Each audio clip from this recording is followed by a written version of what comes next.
எல்லோருக்கும் வணக்கம். First time carrot halwa செஞ்சேங்க. அது நல்லா வந்தது.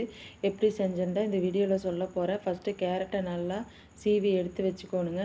ஒரு வடைச்சட்டியை வச்சு நெய் ஊற்றி அதில் முந்திரி பருப்பு போட்டு பொன்னிறமாக வறுத்து எடுத்து வச்சுக்கோணுங்க.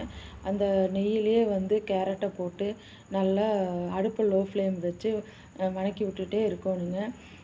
அதுக்கப்புறம் நான் குக் ஆகிறதுக்கு பால் ஊற்றணுங்க. அந்த கேரட்டுக்கு தேவையான பால் ஊற்றி நல்லா வணக்கி விட்டுட்டே இருக்கணுங்க. இல்லைன்னா அடி பிடிச்சிக்கும்.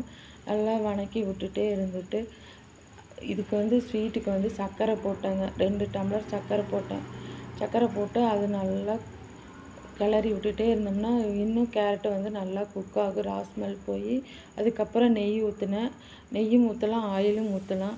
நல்லா நெய் ஊற்றினோம்னா வடைச்சட்டியில் ஒட்டாமல் வந்தால் அவ்வளோதான், அல்வா ரெடி ஆயிடுச்சு. இந்த வீடியோ பிடிச்சிருக்குன்னு நினைக்கிறேன். தேங்க்யூ.